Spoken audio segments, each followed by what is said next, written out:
Welcome to the Debrief, where we talk to the Washington Examiner's top journalists about the headlines they're covering this week and where the story's going next.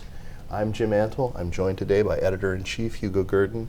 Hugo, you've written recently about the left's sort of selectivity about political violence, and we've been hearing for months about how angry mobs are threatening American democracy. Now we're hearing a bit more about the righteous passions of crowds, right, and how that is an expression of democracy. What's at the root of this inconsistency? Yeah, there's a very striking inconsistency, Jim. You know, since since January the 6th of last year, when Trump supporters stormed the Capitol, Democrats have wished to emphasize and have indeed played up as much as possible the violence of that crowd, smashing barriers and vandalizing the Congress, which was a terrible incident. One of the striking things about that incident was the fact that it came from the right, whereas violence has been condoned and the threat of violence has been condoned much more on the left. For more than half a century now, since Saul Alinsky wrote Rules for Radicals, part of what he wrote was about using intimidation and the threat of violence to win. And you see throughout recent years and indeed into the past, the left have been much more inclined than the right to do that. In 2020, when George Floyd was murdered by a policeman, I think it was in May 2020, it produced a national orgy of violence by the left, and Democratic politicians actually condoned it. It's bogusly said, for example, by fact checkers that Kamala Harris didn't condone it, but she actually warned people to beware of those on the streets. You don't say things like beware unless you're actually implicitly condoning violence. And now that the news story is about the leak of a majority opinion, which is not necessarily the final opinion, but nevertheless it looks as though the majority of the Supreme Court has decided that Roe versus Wade was decided very poorly and argued very poorly, and that the constitutional right to abortion will disappear and the issue will go back to democratic choice in the states.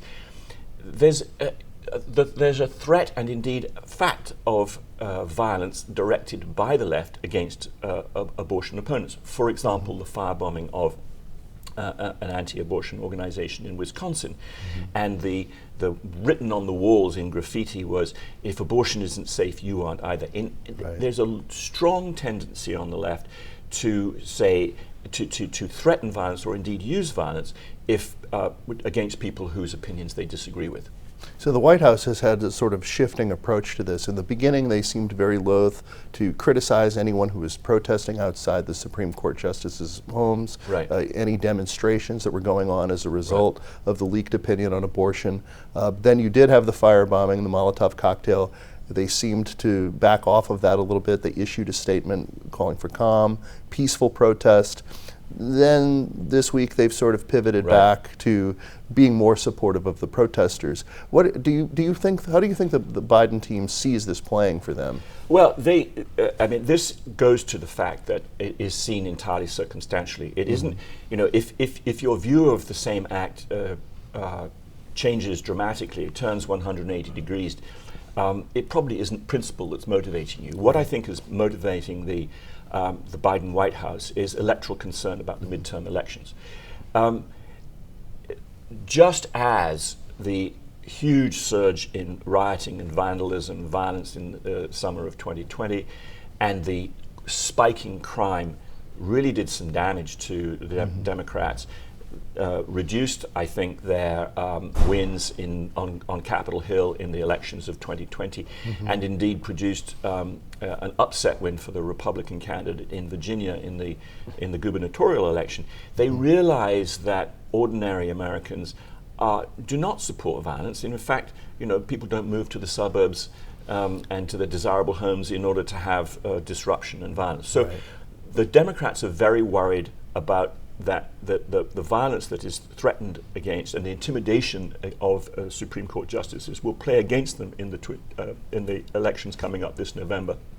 And so they vacillate. They have to try and keep their base, which is the left wing, which threatens and intimidates. They have to try and keep them on board. They want to see this passion for their policies, not just reasoned argument for their policies. But at the same time, they're worried that ordinary Americans are not going to support that. And that's sort of their dilemma, right? Is that they really need the enthusiasm and the passion of the base, especially now that they're having so many problems and Donald Trump isn't on the ballot. They need that to motivate people to turn out, but they can't afford for that to turn violent, as happened with George Floyd, and they have to worry about with abortion. Yeah, exactly. So I get emails from Democrats and Republicans asking me for funds. I just subscribe to those things, and one of the things that's very notable about those that come from the Democrats is often the headline will be something like, "I'm absolutely furious," or "I'm sick to my stomach." That was one from Nancy Pelosi. James Carville sent me one just recently. It just said "furious," and Patty Murray came up with her saying, she's absolutely furious. They want to enthuse and to have people give money, and the fascinating thing is that they think that anger is its own justification. If they're furious, they must be right. If they feel passionately, they must be right. And that goes back to what was happening, and Alan Bloom writing in the mid-1980s about the closing of the American mind. That passion was displacing reason, and you see that very much on the left. Thank you, Hugo. Thanks very much, Jim. You can read Hugo and the rest of our political team's coverage at washingtonexaminer.com.